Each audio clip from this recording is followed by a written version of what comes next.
Oh, look at it. It's 6 p.m. Central Standard Time because daylight savings has been over for like 2 weeks now. So we're back Yeah. to standard time.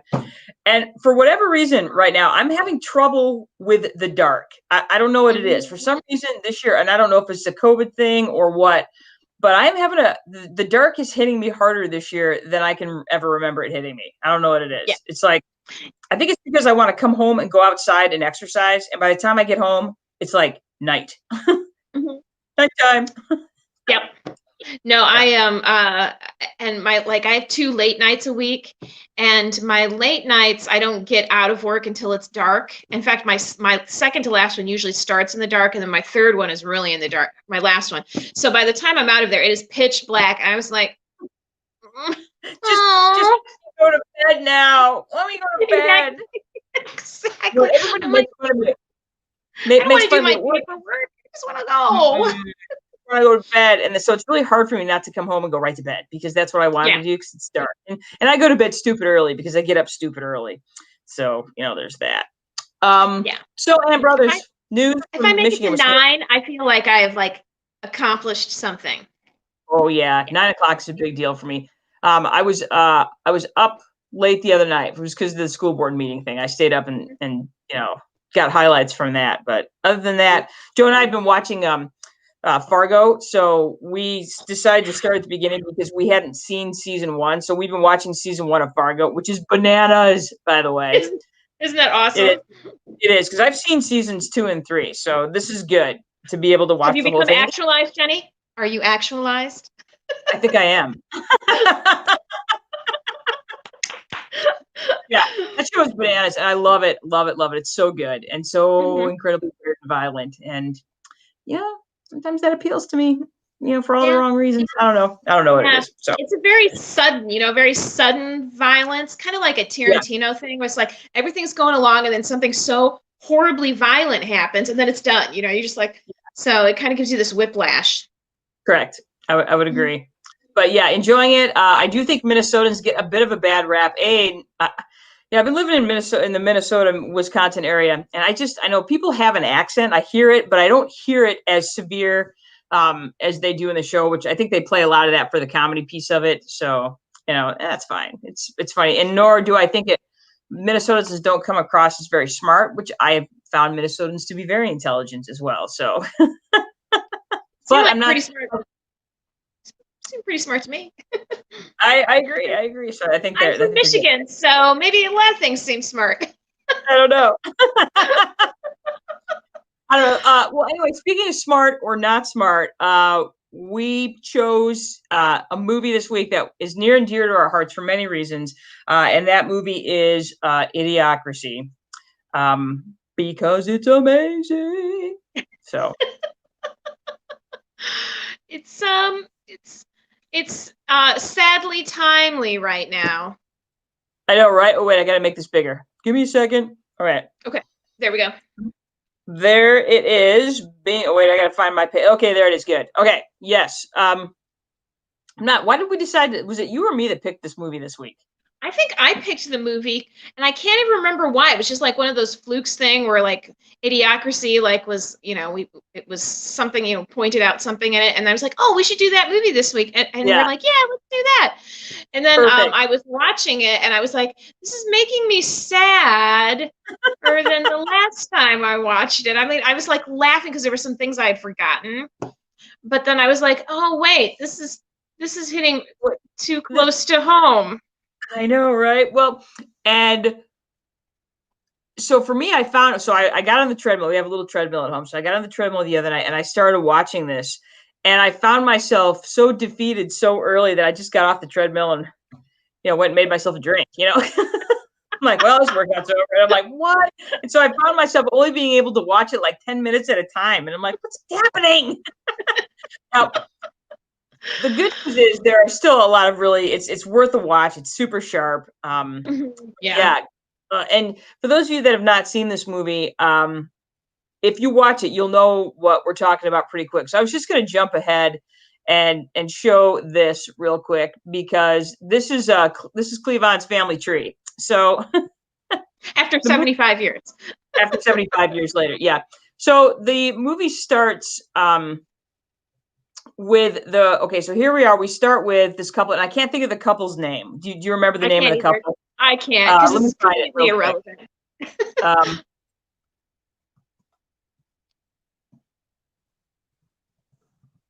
I'm just looking it up real quick because I want to remember their names. It's Trevor and Carol. Trevor and Carol. Of course it is. Trevor and Carol. So here they are. They have an average IQ of like 135 or 140, and then they show Cleavon, and they have Cleavon who has an IQ of 84, and then they basically spend the next 5 minutes of the movie looking at their family trees, and Carol and Trevor basically are looking for the right time to have a baby, and it's not this, or the market drops, or this, and so they don't, they do not reproduce. Where Cleavon is basically producing at an exponential rate. So, and so basically what they're saying is that over time, that your collective IQ will drop because people with higher IQs tend to have fewer children, and that's how the premise starts with this movie. So then it moves to the present, and we follow the lives of Joe and Rita. So do you want to take over? Well, Joe is a private in the Army who has done his level best to never never get involved in anything. He's the first to admit that he's never voted. He's kind of there's this theme that follows through the movie: lead, follow, or get out of the way. He's very proud that he's always gotten out of the way. And he's completely average in height and intelligence, and in every way, shape, or form, he is totally average. So that's why he's picked for a very special experiment on sleeping. And what they're trying to do, what the Army's trying to do, is they're trying to preserve their best soldiers. So if they have them in a sleep chamber, they can wake them up during times of war when they really need them. So Joe was picked for this, not because he's the best soldier, but he's just the best one to experiment on because he's so average. Unfortunately, they haven't been able to find a female recruit in the armed services. So they find a young woman named Rita, played by Maya Rudolph, who is a prostitute. And she is her pimp is persuaded to let her participate in this study so that he can continue with his business, and then she will also get her jail sentence eliminated. So they both end up in this sleep study. Unfortunately, it's only supposed to go a year, but some very unfortunate things happen, and 500 years later, they wake up in a world of Cleavon's generations later of Cleavon's offspring, basically. Yes. So the good news is that Joe is no longer average. He is now literally the smartest man on Earth. And of course, chaos ensues. Well, and again, the world that he awakens to, it's 500 years later, and the world is essentially piles of garbage, and everything is a mess. There's just no way to describe it. It's essentially hell on earth. Everything's a mess. Carl's Jr. is basically in charge of everything. Brondo. And Brondo, yeah. So as we unfold, all you need to know is that the world is not the world that Rita and Joe left. So, and that is the truth. All right. Big business has taken over. There's there's still a government, but big business runs everything. Any technology that has been developed is the only thing that's holding the society together. Nobody knows how to use anything anymore. And we are pretty much left to our basest instincts, which is hilarious if you're not in the middle of it. Right. I would agree. There's so many little things about, this movie came out in 2006, and this is a tough one because we see how things have gone in the last 14 years in terms of how we feel about education, how we feel about the educated. Mm-hmm. And I think this, and I think that's why it's hard to watch, because I see, the world I live in, and I see the attacks on science, and I see how we research by going to YouTube and QAnon and these things, and have decided that this is somehow research and a replacement for true study. And that's one of the things that, like, at the beginning of the movie, when they're showing what happens when Joe goes to sleep, science is still a thing, but now it's used for, how to get a bigger, longer lasting erection. And I'm like, well, that's And happening. growing hair. And And grow growing hair. hair. And growing hair. It's like the priorities really change. And I do feel like, especially as a science teacher, that there is something that we have lost and are currently losing. And it's really interesting to me to be alive right now and to be witnessing that, and watching, what I've worked for just sort of crumble underneath me, and trying to counter that, and continue to fight back from that. So that's part of the Um, reasons I think that there's some melancholy for me when I watch this movie, even though it's comedy. yeah, yeah, even though it's a comedy. Hearing what you said, I think the vaccines that are being produced right now or being studied right now, I'm hoping that if they are successful vaccines, like we're hoping they will be, perhaps people will turn a little bit back towards science and say, oh yeah, this helped, Yeah. we need this. That's what I'm hoping. I don't know. I don't have a ton of hope right now, but like you said, this Well, movie is really, really funny, but in so many ways, it's like you see, I'm like, oh, hey, that's going on right now. Oh, hey, that's going on right now. Oh, so it's becoming a bittersweet movie, which yeah, maybe Mike Judd, the director and the writer of it, maybe that's what he thought all along. maybe. And I look at the couple. So, we have this Pfizer vaccine that was announced this week, which is very promising. But, I was reading about the couple that developed this. It was a married couple, a German, Turkish, and the work that they have done with vaccine. I mean, this is literally a power couple of virology. And, you look at what they've done already in the past, in the field of virology, and what they know. And it's like, what they know is so far beyond, what we think we know about viruses and Mm-hmm. epidemiology, that it's and they, here they are working with 500 other scientists in order to develop this and make this happen. And so those that deny science, those that look at it as some sort of wizardry, it's just, no, this is people. These are people that have worked incredibly hard throughout their lives to understand and know something so deeply that the rest of us can't even know. We can't even scratch the surface of what these people know and understand about what they're doing. Right. So So the least we could do is respect it. Isn't that the least you could do? You know what? And that's just it. It's like, it is really hard to get good at something, and it doesn't matter what it is. And it's really hard, and it takes a ton of time to become expert at that. And, if you want to become an expert at something, read the book Outliers. It's 10,000 hours at a minimum to become expert at something. So, if you're going to sit there and watch a YouTube video and believe that you know it all, man, that's just bullshit as far as I'm concerned. Mm-hmm. That is something that I'm passionate about, and it makes me, yeah, I get fired up about that one for sure. Mm-hmm. So anyway, we got off on a little tangent there. Sorry.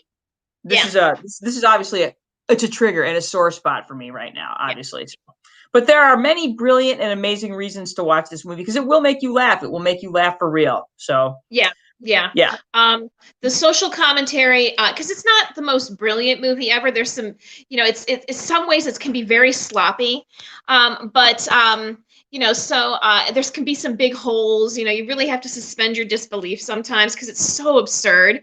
But the social commentary is spot on. It's so spot on. It's actually a little scary. And Jenny said, yeah, it's a lot scary. So yeah, the social commentary is the reason really to watch this movie. And of course, it's really funny. It's a really funny movie. Some of the comedy is lowbrow, and some of it's like super sneaky and just like, really, and I'm going to go off on a slight tangent again. The first time I saw it in 2006, the police violence of the movie was absurd and funny.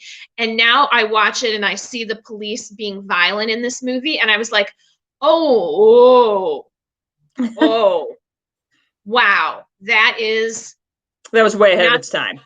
way ahead of its time, way ahead of its time.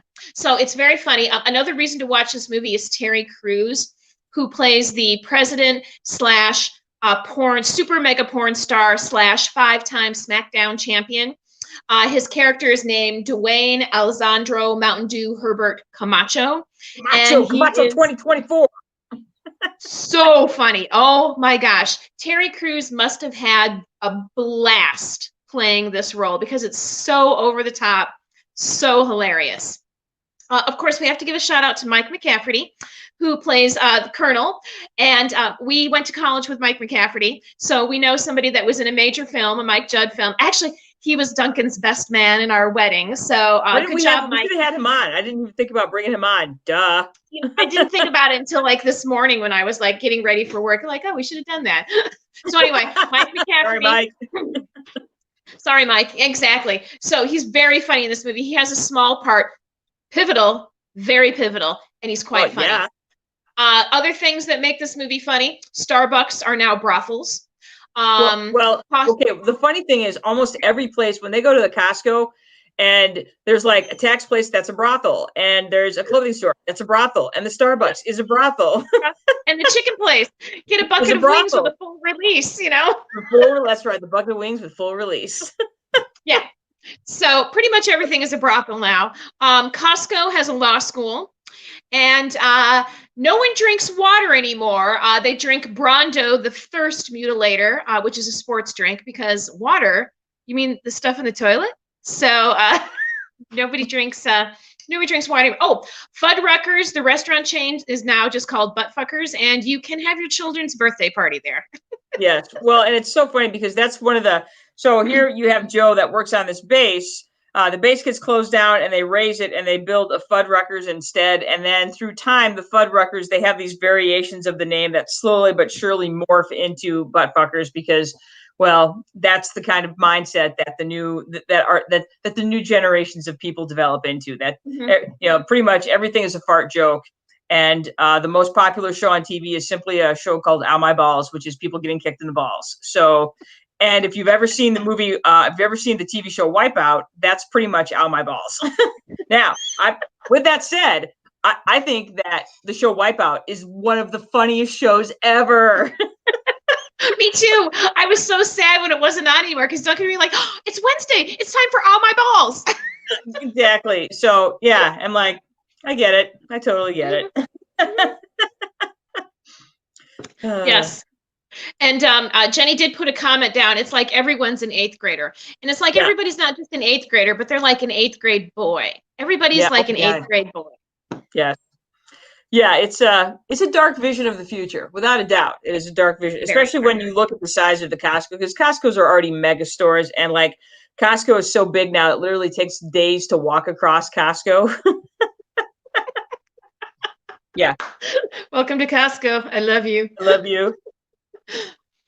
So yeah, it's so there's many good reasons to watch it. Like I said, like you said, as far as reasons not to watch it, one of it for me is that there are a lot of comedy misses in this movie, and that's what's always kind of bothered me about it, is that they do spend, the lowbrow humor kind of overtakes the movie, and it gets a little bit exhausting after a while. The message and the social commentary is so sharp, and yet the comedy, like you said, can be a tad lazy at times, and that gets to be that wears you out a little bit. So it's that's exactly it. It's the social commentary is really sharp, and sometimes, and a lot of the comedy is sharp, but I'd say about half of it starts out funny, and then you're just like, okay, they've done this joke. I mean, how many balls jokes can you do? There's only so many. So unless you're an 8th grade boy, and I guess it's infinite. So I guess it's funny all the time. So yeah, I would say I would agree with your statement about how you do have to suspend your disbelief, because with the intelligences of the people, I don't think they would get this far. They They would not have lasted 500 years. They would have No. destroyed themselves a long time ago. Correct. So I would totally agree with that. Big fan of Maya Rudolph. Felt that she was not well actually utilized, which is funny because they use that word a lot in this movie, utilized. Yes. I won't, but anyway, she was totally underutilized in this movie. She's super funny, and they kind of used her as a foul-mouthed ingenue, which I thought I was lazy. Like you said, some of it's lazy. It was a real missed opportunity. Yeah, and I've kind of found with Mike Judge's stuff, women are always somewhat, are kind of secondary in anything that he's done. You look at Mike Judge's work, his out in front characters are men for sure. Yeah. You see that in Office Space. You see it in God, I can't think of the TV show. Oh gosh, the one King of the Hill. Yep, that's those are just examples where I think, and that just he writes from a perspective, a male forward perspective, and so and that's one of the that's one of the reasons that's one of the drawbacks I think with Office Space as well is again he definitely has an interesting vision of women compared to men, and not to say that he's a big cheerleader of men. I would say he puts a lot of blame on men for the way they are and the way things are. If you know what I'm saying. Mm-hmm. Yeah, no, I agree. I agree. So I just, she's an awesome actress. She does a very good part with what she's given, good job with what she's given. But I thought that, you would have had an even funnier movie if you made her funnier. She could certainly do it. Yeah. And again, here you have Luke Wilson's character who becomes the smartest man in the world. Well, she's the smartest woman in the world. And they never really acknowledge that she is or what she could bring to the table right along with him. Other than to produce smart kids, Right. Exactly. Yeah. Exactly. So, like you said, it hits close to home in our current world. There were times over and over again, I was like, oh, that looks familiar. Oh, I'm like, that looks familiar. I'm like, oh, that could be happening right now. Oh, wait, that is happening right now. So, right. Yeah. The misplaced anger. There's a lot of that's part of the dumbing of the society is that the anger level is always so close to the surface. It's like, because you don't have the intelligence, that means you only have so many emotions, and anger seems to be the first emotion. And so I see a lot of whenever there were scenes where there was anger that they made into a joke, this rage they made into a joke. I see that anger and rage right now, and it's not funny. No, it's not. And I'm thinking of the scene. So, okay, it's the scene where they're all in Frito's car and he's driving away and the car stops and the cops come and the cops start shooting and blowing up the car. And then a crowd forms around it and they're cheering and wildly cheering right up to the point where they just start beating the hell out of each other. And that's same exactly, idea that I'm like, well, that turned to a riot very quickly. Very quickly. Yeah. So, and there's that sort of, and again, like I said, there's some dark social commentary within it. Everything, you look at, so I'm thinking of when they're in the House of Representing, because that's what the Congress is called now. And again, just this mob mentality, everybody shoots guns in the air and everybody's, and it's so, I read something the other day, I think Tony Caselli posted it. It was I would say a satirical article about how we are surprised with how people act and what's happened with our presidential election, and how many people, voted for a narcissistic, shallow, I would say violent personality. But the article brings up an excellent point. Is I'm like, this shouldn't be surprising at all. What we're seeing in our country should not be surprising at all, because we've really spent the last, I'm going to say 30 years or so, consuming garbage. We consume, what we eat is garbage, what we watch is garbage, what we read is garbage, and you can only do that for so long before you simply produce garbage in return. Right. And though I'm not saying that is systematic and whole, I'm saying that there are enough that we are seeing that enough, and you can only watch so much Jerry Springer and reality television. When you think about that, you think about little kids that were watching this growing up, and this is all that they've known in terms of their growing up. Of course, this is what you're going to get. So this shouldn't be surprising. And I thought about that all week, and I'm like, you know what, that really is the truth, that this is not surprising that we are seeing what we're seeing, in terms of our attitudes and our impatience with each other and our unwillingness to look out for each other. That simple decency and courtesy has become this secondary consideration. It's weakness. Yeah, it's considered weakness instead of a strength, and that's I think that's a real loss. Yeah. And you see that in this movie. And when this movie came out, you never really thought that it would take like it has. So, yeah. Anyway, it's a comedy. It is kind of, I know. I feel like we're being super downers. I feel like people are, they watch us because they want to have, dumb fun. And I feel like we're being a couple of Debbie Downers tonight. But honestly, that's just kind of how I feel today. That's all. So, Anyway, let's talk about some of the fabulous quotes of this movie. So quotable. Good idea. Welcome to Costco. I love you. Welcome to Costco. Whenever Duncan and I go to a Costco now, I think that in my head. Welcome to Costco. Absolutely. I love you. I love you. Well, see, and that was the other thing that I picked up on, because I have found that the more I've watched this movie, there's so many things in the periphery that I'm finally figuring out. Like all the clothes they wear is all logoed up. Like at one point, Frito's wearing a T-shirt, and you can see the Brando logo and the Costco logo and the Nasty logo. Yeah, it's all, that's the thing, is like logos that's all there is. There's logos, because those are the ones that, even in the hospital. I mean, there's just, the slot machines and the logos everywhere. I mean, that's everything. And there's only 7 companies left. So. Well, and I think that's so funny because everybody's, uptight about the Supreme Court as it is right now. And I think, there's lots of reasons to be uptight about that. But to me, one of the ones that nobody's talking about is how this Supreme Court will absolutely support this is not a Supreme Court that's going to stop companies from merging and making, giant megacorps. Pretty soon, Amazon and Google are going to be all of it. It's just going to be Google or Google's on or ever, As soon as you Google it, it'll be sent to your door. So it will be. Well, it's so funny because it's so much like that now. Like, if I say toaster oven, I'm going to start seeing, that's all I'm going to see on my phone now are toaster ovens. Toaster ovens. Like, I don't need a toaster oven, people. Google, Alexa, I don't need a toaster oven. Alexis, no. So, and that's again, I think if you watch Parks and Rec, it's the same thing in that last season when, Grizzle, you got a Grizzle dump, and Grizzle owns everything. And that is a not subtle reference to Google for sure. And Amazon.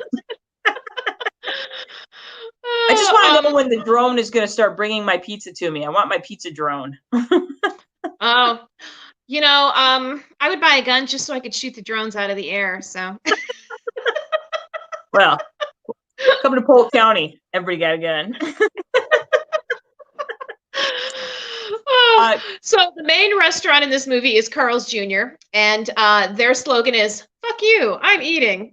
Pretty much said just like that. It's not like confrontational. It's just like, hey, fuck you, I'm eating.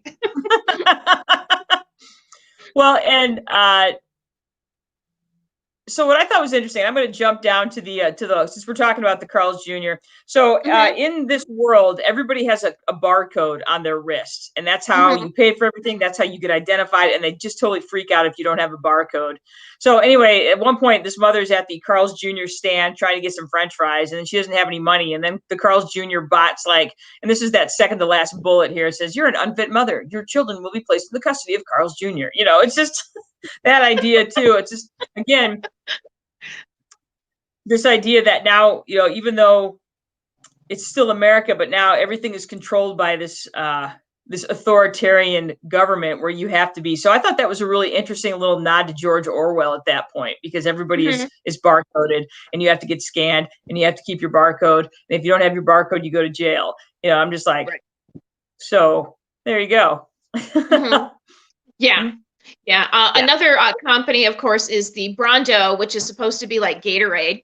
It's Brondo it's got what plants crave. It's got electrolytes. It's got electrolytes, but There's it this has whole scene electrolytes. about, electrolytes. Well, what are electrolytes? It's what plants What crave. plants crave. Because it turns out, because nobody is smart enough to know that plants need water, when Brondo took over the world, they basically said, hey, we're going to use Brondo for everything, including watering crops. And of course, all the crops die and they can't figure out why. Because you would never Yeah, use water on plants because water is for the toilet. exactly. And I remember having this debate when I was a teacher. I had this debate with students, I had it with parents, I had it with like my superiors, because they left the drink machine on, where kids could pay for drinks throughout the day because it was full of sports drink. And they're like, well, we turn off the pop machine, but we leave the sports drink machine on because sports drink is good for kids. And I had Got this debate with my electrolytes. students. That's exactly it, Jenny. I can't tell you how many people told me that. And like, people that had doctorates, and of course, just in education. But I was like, and I'm trying to explain to them that it's like, really high in sugar. Unless you've run a marathon, that's really, or have been vomiting all night, there's really no reason why anybody should drink anything but water, especially at school. They spill it all over the place, it's sticky. They don't need to be spending the money on it, blah, blah, blah. Anyway, so it was so funny. When I first saw this movie, it was like, oh my gosh, I have this argument all the time. And now Brondo has won. I have lost. Brondo has won. Well, and Gatorade was, it was developed at the University of Florida for their football players because they were, Right. they were exhausted, and so they would this was In Florida. developed with salt and sugar to replenish athletes. Sugar for energy, and the electrolytes. Yes, it has electrolytes in it. It's because they were sweating so much, and so that's how this was developed. And you got to give Gatorade full credit for their marketing because Yeah. you look what happened to Gatorade in the 90s, it just exploded. And it's because they did a brilliant job of marketing and convincing everybody that you got to have this. Like, you got to have Gatorade. Exactly. I'm like, you no longer have to be athletic. You just have to wear the right shoes and drink the athletic drink. And then everything else just falls into place. So, Yeah. Yep. So brilliant. I'm like, good job, you're marketing right. people. You're right. They are going to take over. We're not going to, the only place you're going to be able to find water is in your toilet. How do they say it? Toilet. Toilet? Out the toilet.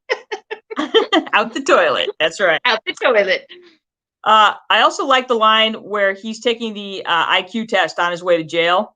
So in the question, if you have one bucket that contains 2 gallons and another bucket that contains 7 gallons, how many buckets do you have?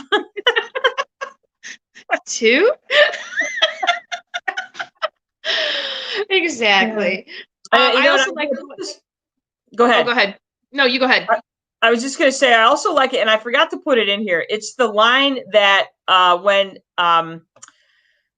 President Camacho is, he opens up his speech and he's talking about how shit's really bad right now, and they're starving and shit, and we're out of taco fixins, and it's just, I can't remember burrito coverings. Burrito coverings. That's it. I also liked that. And you have it written down. I forgot about this one. Man, I thought you were on the pill and shit. That's early in the movie with Cleavon. Cleavon. Yeah. Yeah. So. Yeah. Which is birth control in modern America. It's shit. I know shit's bad right now with all that starving bullshit and the dust storms, and we're running out of French fries and burrito coverings. That's it. That heartfelt speech. He's with us. Hi, Karen. If you haven't guessed, this movie is rated R, and part of it is language. It's so if you don't like swearing, this is not the movie for you. And I gotta be honest with you, this is probably not the movie for a lot of people. So, but it's worth talking about. But it's also the movie for a lot of people because it is entertaining. You will be entertained for approximately 96 minutes. So. Yeah. No, it's read a book. Read a book. Read a book. Well, that's one of the things I liked at the end, he's talking about what can you do different, and that idea that I can do things to make myself smarter, to learn more about the world I live in. I've had a really fun I started doing a lot of listening to, I drive 30 minutes back and forth to work, and I pretty much spend all that time listening to audiobooks. And that's been a really, great thing for me. I've listened to just some killer good books, and, little things that you know, I think it's important to know, the more you know. That's not BS. That's really important, Mhm. because you start to understand the more you read. And it just breaks my heart to hear my students tell me how much they hate to read, but it really is fun to read, and because you learn so much about the things that you don't know. You learn what you don't know, and Right. that's really what reading does. And um, there's so much more than you know. The word I heard a number of times this week was echo chambers. As people run to their different sides of the politosphere, that they go and they find places that will simply um, Repeat what they reverberate think.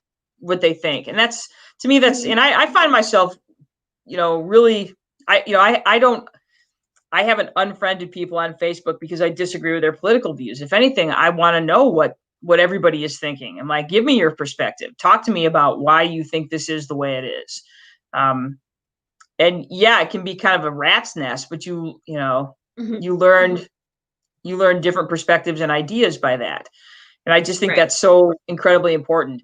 Yeah, it's uncomfortable, but if when it comes to comfort, and this is what we learn when we're doing the challenge course and facilitation stuff, is that you know you step out of that comfort zone, and that's where the learning happens. You think of each comfort zone. Green is your comfort zone, yellow is your learning zone, and red is your panic zone. So you do want to spend time in that yellow zone, because that's where all the good learning happens. And that's, it's not, learning is not comfortable, especially when it's something that is counter to what you thought you knew and understood. Mhm. And Exactly. we've lost the ability to be uncomfortable. And I would say the ability to be uncomfortable in our thinking. Mhm. So, and that, to me, that's problematic, because then you don't move forward. So, Right. No, yeah. I agree. I agree. Um, I have to admit that that is hard for me because I think everybody's an idiot. Um, No, and I think that's hard for everybody. But I mhm. think there are so many people that have just planted their flag in the sand and won't move it. And you look at the divisiveness. This country's always been divided since the founding Right. fathers.